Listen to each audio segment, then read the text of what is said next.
Welcome to our very first Lunch and Learn via webinar. So I hope everybody is having a great day. You're staying safe and dry.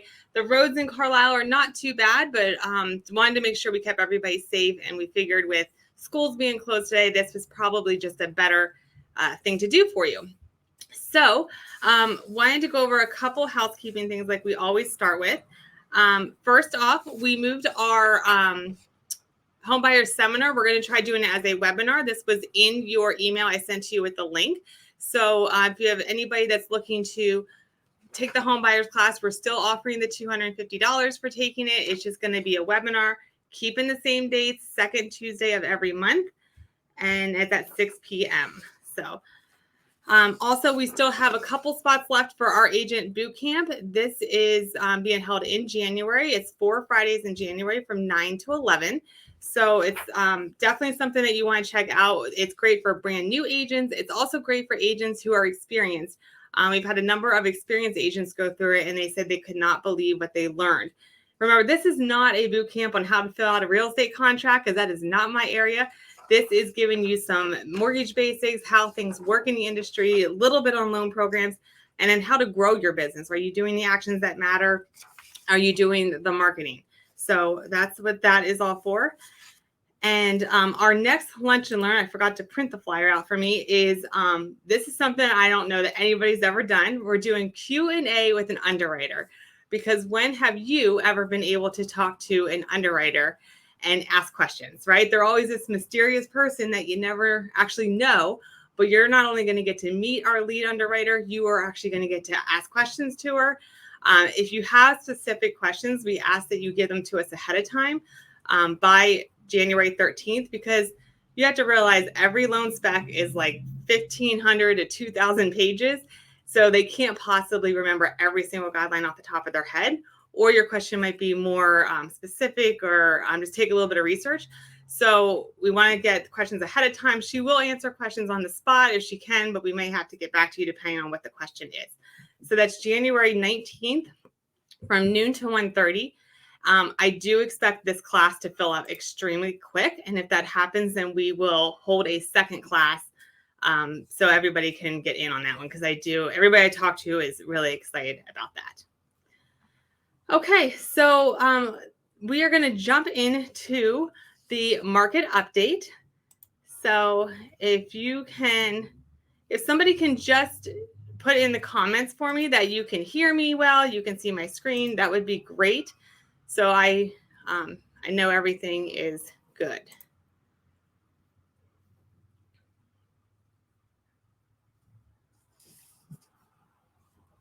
So if somebody could write in the chat. Okay. All right. Everything is good there. All right. So the market update, just go over a couple things. If you're not in Empower You, you definitely want to make sure you're in our Empower You YouTube page. We had a couple videos posted in the past month.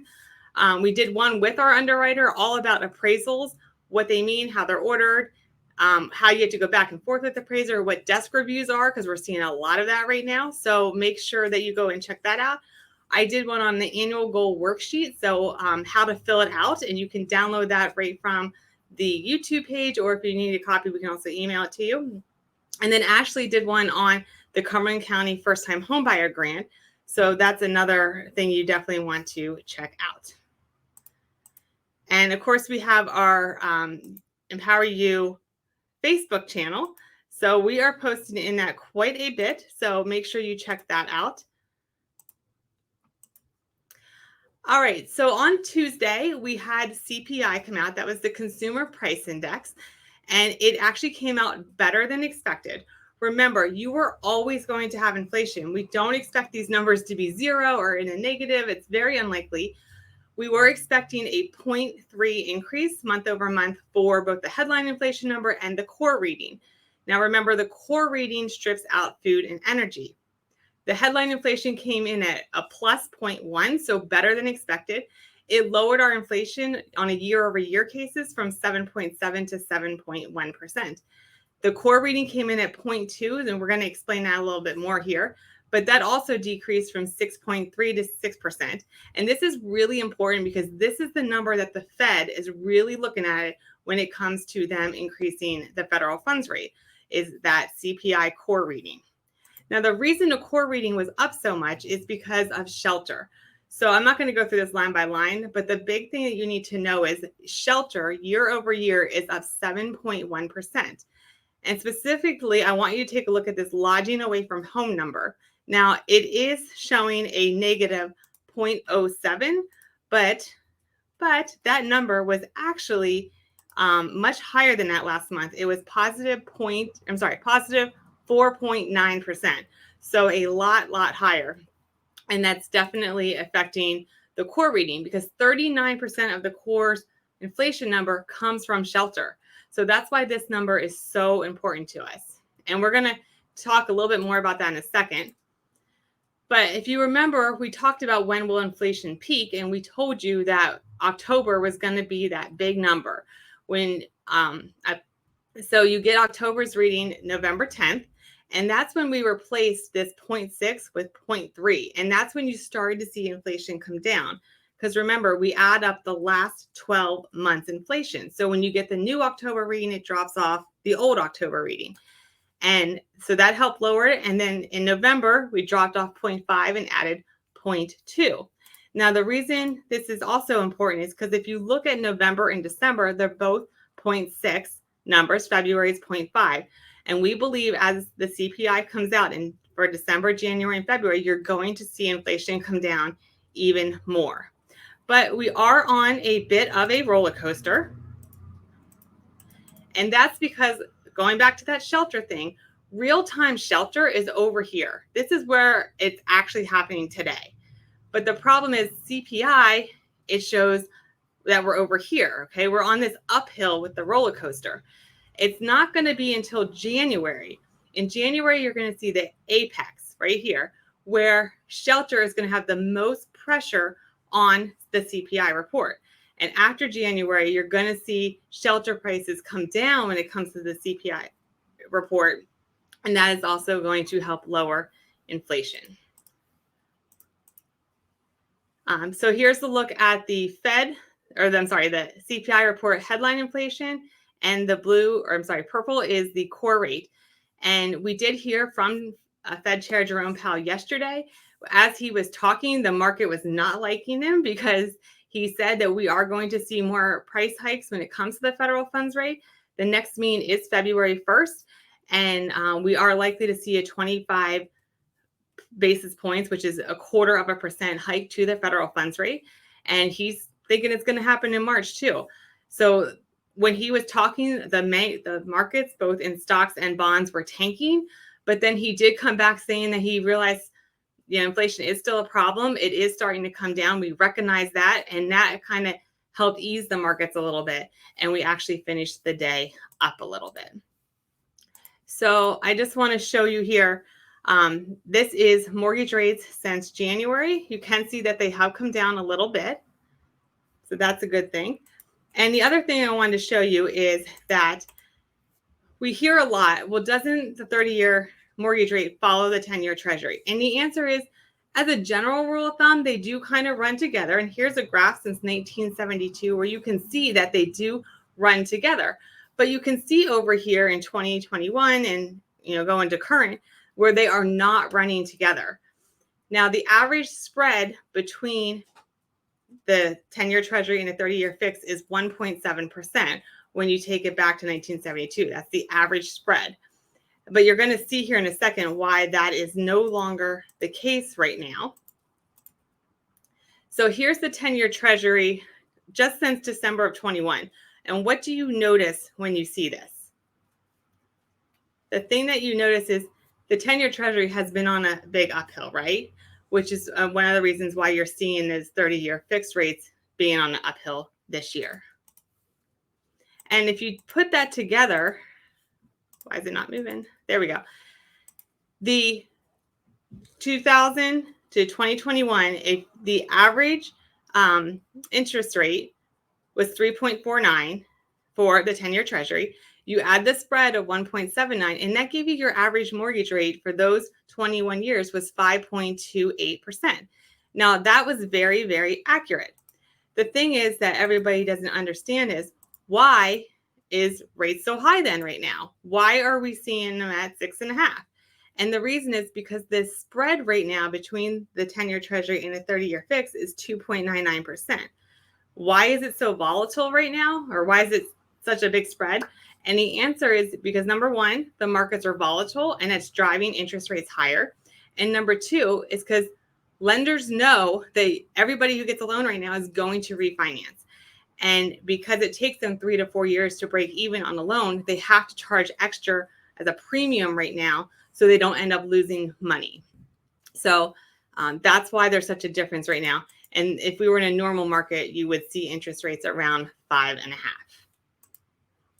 And this just shows you real quick where Fannie, Freddie, the Mortgage Bankers Association, the National Association of Realtors all think rates are going to be going forward.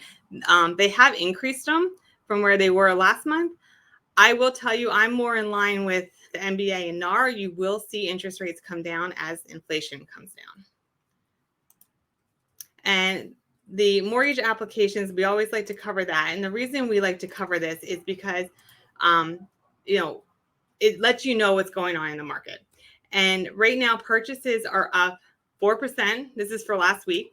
They're down 38% year over year. It's important to know purchases have now been up 5 out of the past 6 weeks. So the market has picked up a little bit. Refinances are even up for the first time. They're not down. The year over year is down 85%. It used to be greater than that. And then rates are remaining stable last week. They went from 6.41 to 6.42. But remember, that doesn't include the points. Now, Fannie and Freddie used to put the points online of what people were paying to get those average rates. They changed their system and they no longer are showing the points. So we don't really know what the average points is anymore, but it is definitely still at points. And here is an active chart of where mortgage bonds are trading right now. And I just want to point out a couple things. This big green line here, that was a fantastic day in the market. That's when rates got a lot better. And you started to see the downturn that we've had the past month. That was when the October CPI report came out on November 10th. And then this day right here, also a good green line, that is when we saw the November CPI come out on December 10th. And then the line right here beside that was yesterday when the Fed raised the federal funds rate. So that generally helps us out. And you can see we're being squeezed here between this Fibonacci level, that's this red line, and this purple line here is showing you the 100-day moving average when it comes to mortgage bonds. So we are squeezed in here and we're trying to break through this Fibonacci level. And you can see we've tested it a couple times. So hopefully we can break through that and that will make rates better. Okay, so that's the first one. And we are going to jump into the marketing with merit.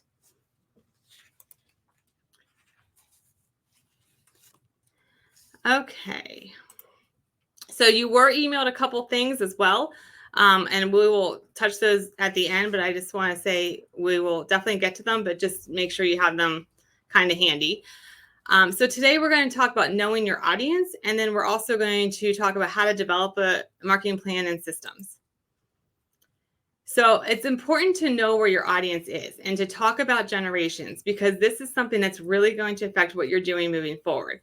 So this chart shows where people are spending their money for all generations, from the silent or middle maturest generation to the boomers, Gen X. Millennials is also known as Gen Z, and then Gen X. And it doesn't matter what generation you're looking at, every single one of them, housing is the number one expense for every single generation, which makes sense because that's your biggest, your largest bill. Transportation, you can see, is up there, followed by personal insurance and pensions and food.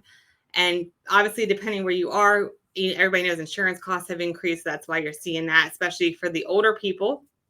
And then food, as we all know, we've seen it at the supermarket, right? How much food is these days. So, okay.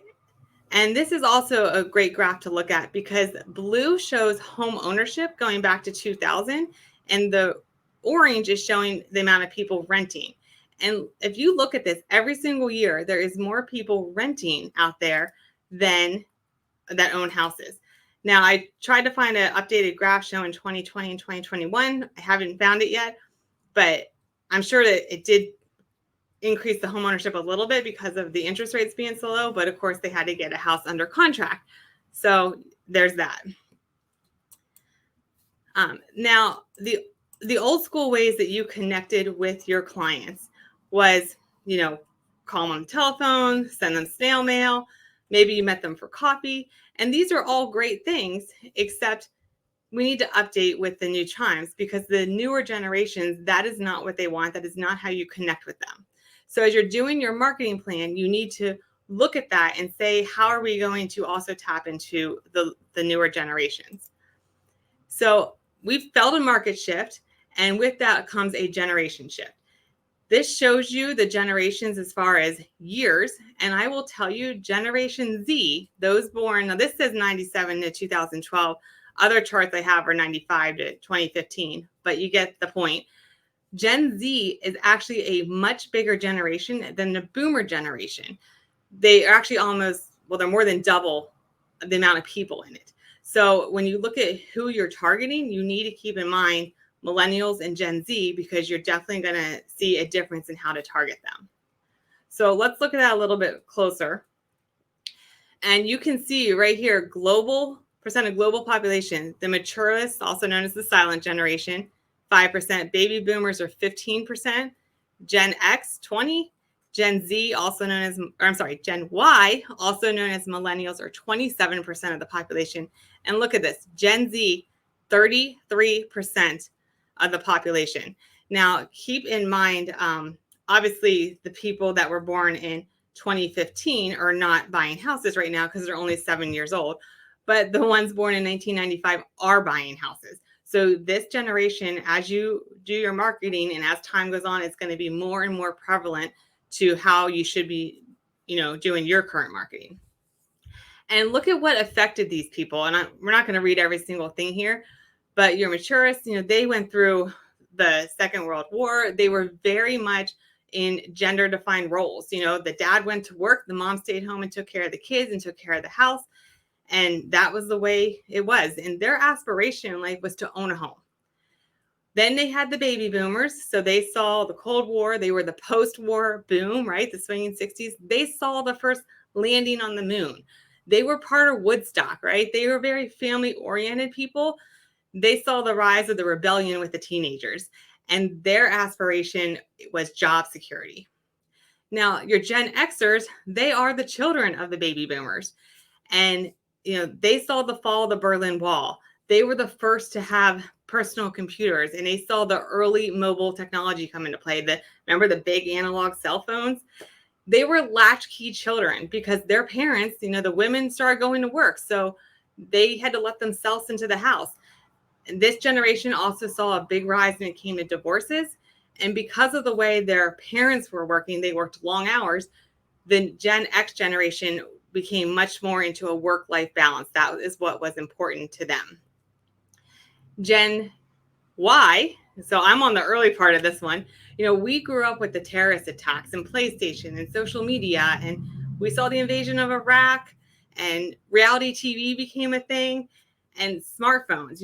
I did have an old analog smartphone when I turned 16, but we were the first adapters to these smartphones. And we want freedom and flexibility. And I will tell you, I see that with employees too. That's what they want. They want flexibility to be able to go to their kids' plays, go to the doctor appointment. They want freedom to work at home. That's just the way the generations have been going. And Gen Z, look at that, 33% of the population is Gen Z. And with this, they were alive during the 2006, 2008 economic turndown, right? The crisis of the 2000s. So they saw their parents go on to hard times. They are much more global oriented. They care about global warming, global focus, what's going on around the countries. They see the energy crisis that we're in now. They grew up with WikiLeaks, okay? These people came out of the womb holding this cell phone in their hand. They're very, very technologically savvy, and you're going to see that more here in a minute. They care about security and stability. Now, I do want to point out with this, it is important to know that 80% of the population is Gen X, Y, and Z. So 80% of your marketing needs to be tailored to these three generations, but more specifically, 60% of your marketing needs to be tailored to Gen X and Gen Z. So as we're going through this, really hone in on what they want, because that's going to affect, how your marketing is actually handled. So keeping with this, let's add towards technology. It goes from disengaged to early adapters to Gen Z's digital migrants. They went from having newspapers to being able to do stuff online. Gen Y, we grew up with it. We are natives to digital technology, but your Gen Zers, they rely on it. Do you realize they're getting their news from TikTok? That's just the way it is. That's like one of their first stops is social media to get news. Good, bad, or ugly, that is the way it is. They don't even understand the difference of turning on the news on TV or opening up a newspaper, right? Because that's just not the way it is. If you look at what influences them, they grew up with virtual reality and augmented reality. That is what they know. They don't know the back stuff that the rest of us grew up with. Gen Y had smartphones. Gen Z grew up with a personal computer. So the way you're targeting these people is going to be completely different than the baby boomer generation, for example. Look at communication. So communication media, you have maturists want a formal letter. Baby boomers cared about being on the telephone. Gen X cared about email and text messages. Gen Y was text and social media. But Gen Z, they communicate 100% on these digital devices. Apple has glasses now that you can actually, it's your phone and you control it with your eyes. That's the stuff that they are going to adapt first before any other generation. And media consumption, I just like to point this out too, because your Gen Xers spend 165 hours a month on TV. That's a lot of time. Your Gen Ys, though, we stream our TV, and I'm a perfect example of this. I have YouTube TV. I don't have regular cable, so I stream YouTube TV. I stream Netflix. That's the way it is. We have Rokus or Apple TVs, and that's the way we watch it. But 32% of us still like to buy stuff on an actual PC and not on our handheld devices. But when it comes to Gen Z, 41% of them spend at least 3 hours a day on one of these, right? Your mobile device. And that's a lot of time, but it shows you how much they communicate on that and care about it. And the last part of this is communication. If you look at the preferences, it went from face to face, like you always met with somebody face to face, to text messaging and email, to online and mobile text messaging, to Gen Z wants FaceTime. They want to do it on their cell phones. They want social media. Now, you can't sign a loan application through social media. I got to email it to you. And they do that, but they want to communicate through social media. If you're dealing with Gen X or Gen Y or Z, a lot of them like to text you. Now, you can't buy a house through text messaging. You can't get a loan through text messaging, but you can communicate that way. And that is something that you need to be doing with them. And preferred media platforms, take a look at that. If you see your baby boomers and your Gen X, they're on Facebook. That's where they live. Gen X does have a YouTube preference. Of the three Gen X, Y, and Z, they are the lowest of the three, but that's where they are found as well. Gen Y, we're on Instagram and we're on YouTube. That is where they prefer to be. They got into doing reels and shorts, not quite as much as Gen Zers. If you look at Gen Z, they're on Instagram, TikTok, and Snapchat.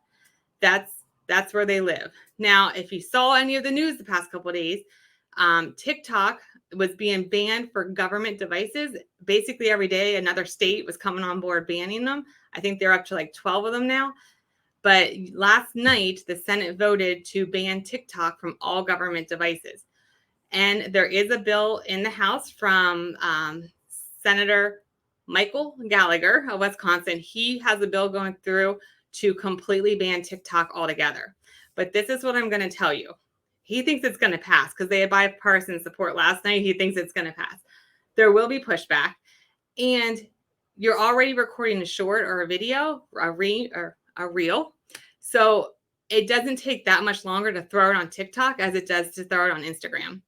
So do it. Have it now so you're reaching the Gen Zers, because we don't know that it's going away. And at least this way you have it.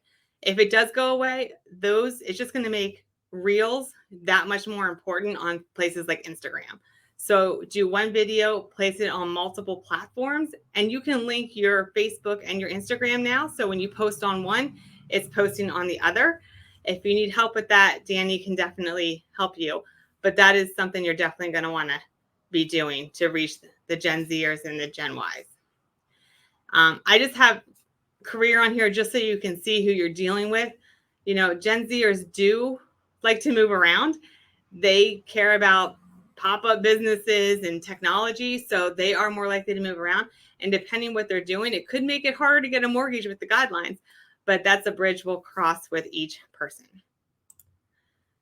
And the number way to communicate with all generations as a whole is email, except for Gen Z.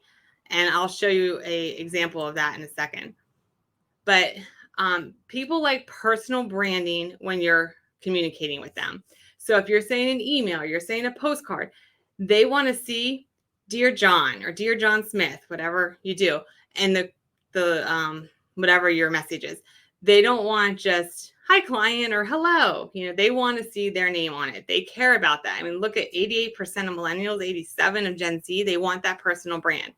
And you can send an Excel spreadsheet, which you could probably export from your CRM, to the printer, and they can actually print postcards or whatnot with their actual name on it and their address. So it can be done. It's actually very easy to do. If you send the print ready files, that's great, or the printer can do it for you when they design your postcard. So just make sure that you are doing personal branding, because it is something that everybody seems to care about.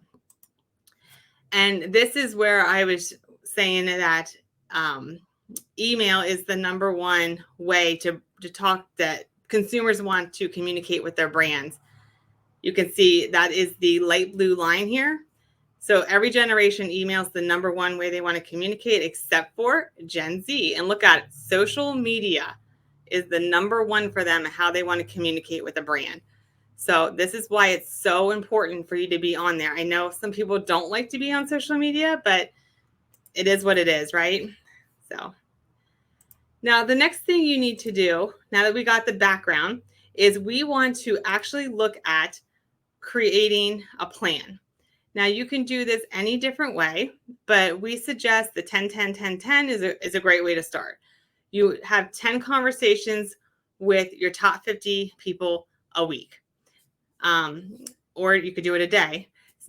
Send 10 text messages out that's meaningful and purposeful. Don't, check in with them if you know it's their birthday or their anniversary, or it could be the anniversary of when they moved into the house, that you could put on to them. And social media interaction, do 10 social media interactions a day. It's really not that hard. Don't just like the post though, because let's face it, how often do people like a post? Do you check that? Do you look at every single person? Especially if it's a really good post and you get 200 likes, you're not typically going through every single one of them. But comment on it. And don't just say, oh, that's great, or love that. Try to be a little bit more specific when you are commenting on it, that something that they might respond to. And send out cards. Send out 10 cards a day. Happy birthdays. Thank you. Congratulations on your promotion. Congratulations on your new job. Sorry to hear about the death of your grandmother. This is stuff that you can do. You can get a lot of it off of social media. And there's a place called sendoutcards.com, and it's $99 a month. You can send out unlimited cards to people. That includes your postage and the card itself. You can even upload a photo. So maybe maybe it's congratulations on your retirement, and maybe they posted retirement pictures, right, on Facebook from a party they had, or Instagram or whatever. You can take that picture, download it, give it to Send Out Cards, send them a card that is really, really personal to them. Or it's back to school time or Halloween, and they're posting pictures of their children, first day of school or, their Halloween pictures, download the picture, put it, or send it out to them. And I guarantee you they will be really, really impressed with how much time you took. It looks like you took all this time and you spent all this money, but $99 a month to do that. So we need to do our plan. We're going to identify each pillar of our business, and we're going to go through these in a little bit more detail. You're going to outline the process, develop the plans and checklists, implement and tweak it, and then you're going to automate it and release it to your team if you have one, and then track your efforts and your results. Be like McDonald's. You go to McDonald's or Chick-fil-A, it's going to be the same process every time, right? So you want it to be the same process for your clients. Now, they can be on separate campaigns. Maybe you have a first-time home buyer campaign or versus a move-up buyer, but you want those clients to have the same process every time. So let's give you some examples of pillars. So some standard pillars for agents are your database, because you all have databases, and they may be past clients, but they should also be your center of influences, your friends, your families, the people you meet at church. Everybody you meet should be in your database. Then you should isolate your top 50 favorite clients, or maybe it's clients that give you referrals. Identify who those 50 people are is a great one to go after. Business relationships that you have. So it could be attorneys, lenders, financial planners, that kind of stuff. And what are your pillars that you have? And here's some more ideas. Divorce attorneys, advertising. So maybe you're farming in a particular area and that's an area that you want to really focus in on. For sale by owner marketing, expired listing marketing, property listing marketing. What print media are you doing? Do you have a strategy for open houses? That's something I'm actually thinking about talking about on either an Empower You video or Lunch and Learn, because there are right and wrong ways to do open houses. Internet marketing, your SEO. So if somebody Googles you, how do you show up? Your employee benefits marketing. So you could work with a company and say, hey, for everybody at your company, I'll waive my broker fee or something like that. Social media marketing and your video marketing. So step 2 is you need to outline the process. So you're going to select a marketing pillar. You're going to identify the tools and select the tactics to do it. And we're going to run through an example of this. So let's say our example is database marketing, because everybody should have a database that they're marketing to. So we're going to select our tools. So how are we going to stay in touch with these people? And it could be 1 or 2 or 3 or all of these things. So your CRM system, do you have some type of system to mail to them? Dialing system, places like PhoneBurner and Mojo. Do you realize, now obviously these are paid things, but with PhoneBurner, you can actually record a voicemail, put it into PhoneBurner, have your clients that you're calling that day, and say I call Ashley. Ashley doesn't answer the phone. I can hit the next button in PhoneBurner and it's going to call Cynthia for me. And while it's ringing Cynthia, it's dropping a voicemail to Ashley. Now, it was a legit phone call. I was on the phone. It wasn't like slide dial. I was there. So she picks up, great. I talk to her. If she doesn't, I drop the voicemail while I go to the next one. So the only bad part is you're not going to say, hi, Ashley, it's Rebecca. It would just be like, hi, it's Rebecca Foote. So you do lose the individual touch with it, but it does make you go through your phone calls a lot quicker. We talked about send out cards. That's an option. You can use things like slide broadcast or slide dial, and that's where it just drops voicemails into the people's phones, their voicemails. So sometimes it will ring once and go right to voicemail because nobody can pick up their phone that quickly. So it just lets them know, and it makes it look like you actually rang through. And then what are you using for your video marketing? BombBomb. I'm trying out Vidyard right now. I got that from an agent I work with. Vidyard is free. We like free. So that's a good place. They have paid packages, but you can certainly use the free version. And it lets you know somebody watched the video. You don't know who watched it, but most videos are sent 1-to-1 anyway. So, it's fine. So we're outlining the process. Now we need to select our tactics. Are we going to call them? So let's past clients. You should call, if you call 2 letters of the alphabet every week, you will call your entire database every quarter. So this week you call A and B's, next week you call your C's and D's. And if you do that in every quarter, you will call everybody in your database. If it's too much, then maybe just do 1 letter of the alphabet, but over the course of the year, you at least call all your clients twice.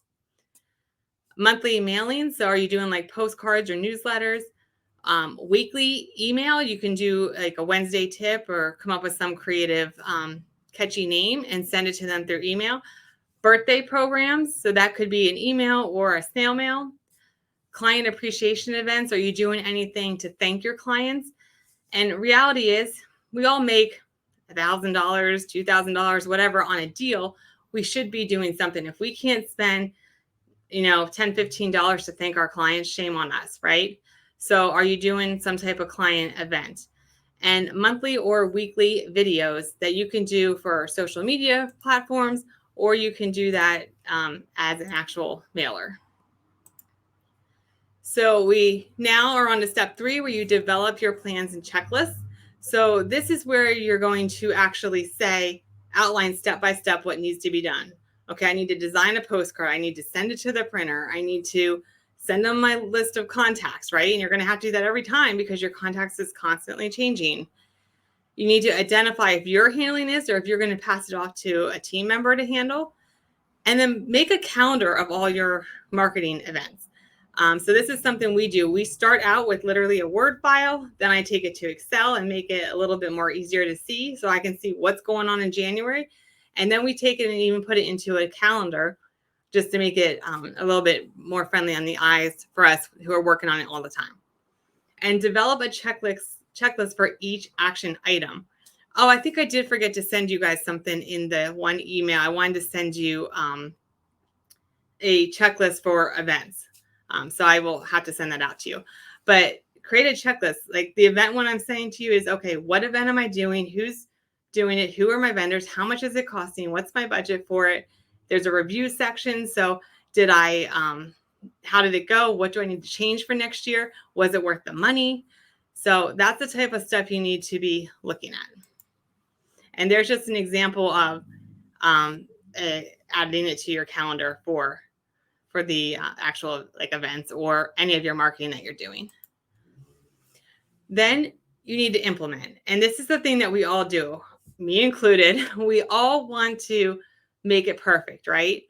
But we need to stop overthinking and just do it, because you can implement it and then you can tweak it later. So here's a perfect example. We are setting up a new CRM right now. It'll be the death of me, what calls me to drink, right? That's how things go. But the campaigns that the CRM has stock standard in it, I'm going to start with them because at least I'm getting something out there, right?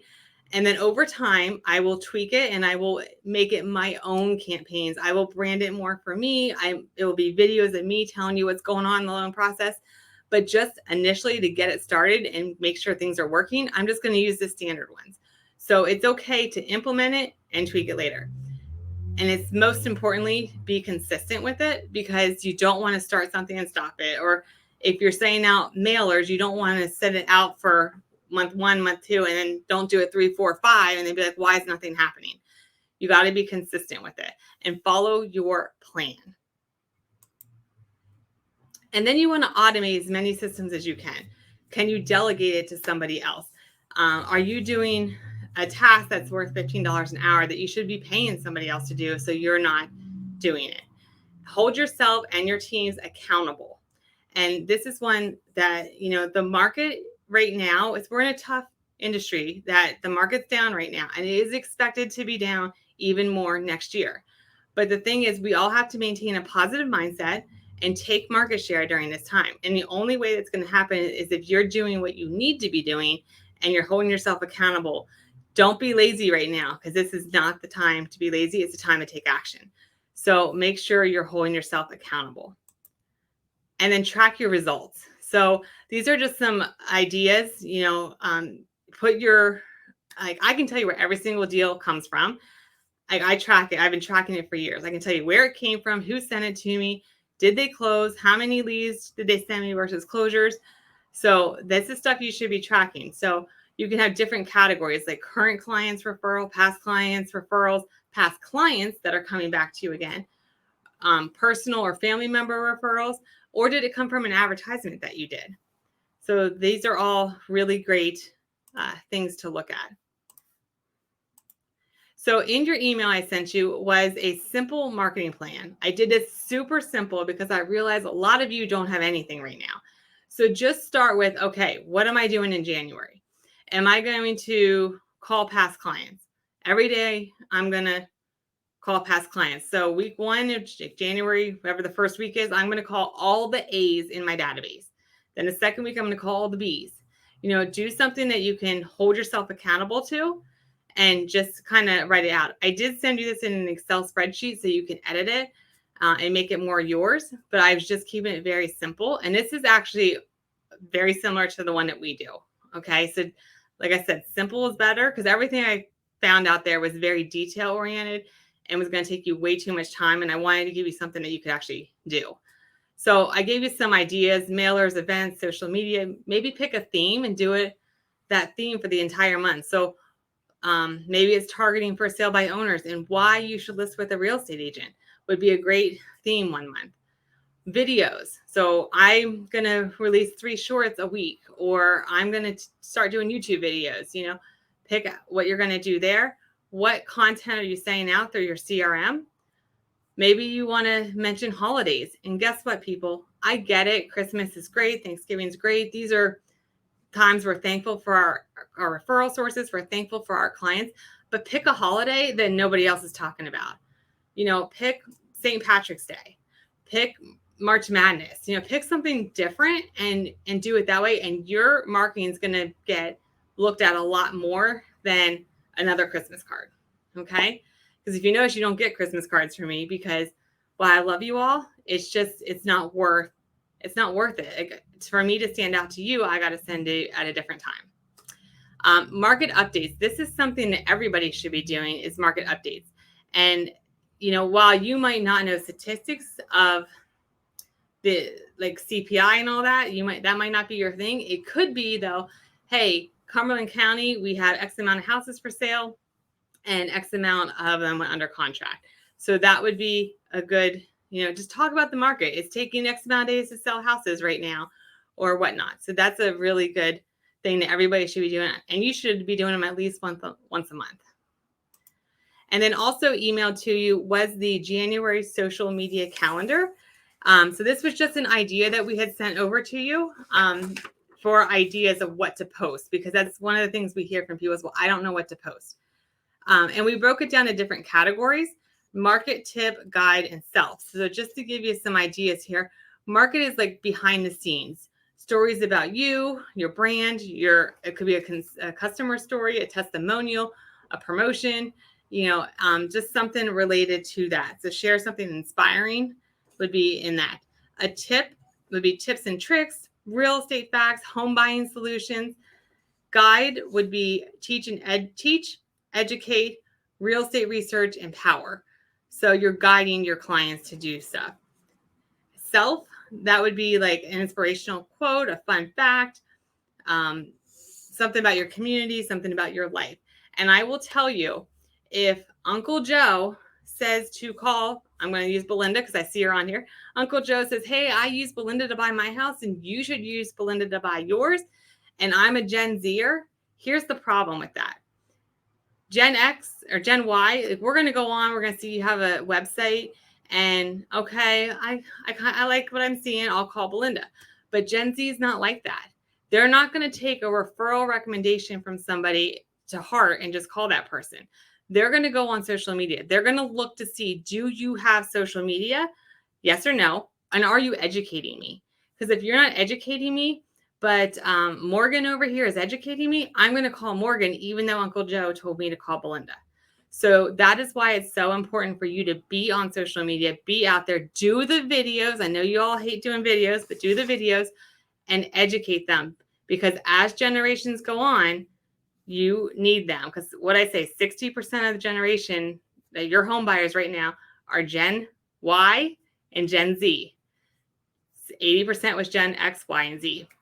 So that's why it's so important for you to be on social media and to be educating these people. So I hope that helped you get through how to do your marketing plan. I know I'm going to ask you, did I earn a shot at your next buyer? Did you learn one thing today to help you grow your business and make more money? And if you did, then you know what? Please send me your next 3 buyers and let us show you how we are different than other lenders out there. And any questions, don't hesitate to reach out to us. You can leave a comment here and we can definitely get back to you if we don't answer right now. In the comments, Danielle did put the link for January's Lunch and Learn, and it was also in the email I sent to you. But thanks for tuning in, and you will be able to watch a re-recording of this. So I will make sure it gets posted to the YouTube channel, and we send that out to you as well with that event sheet that I missed. Okay? Thanks for tuning in. I hope you have a great rest of your day.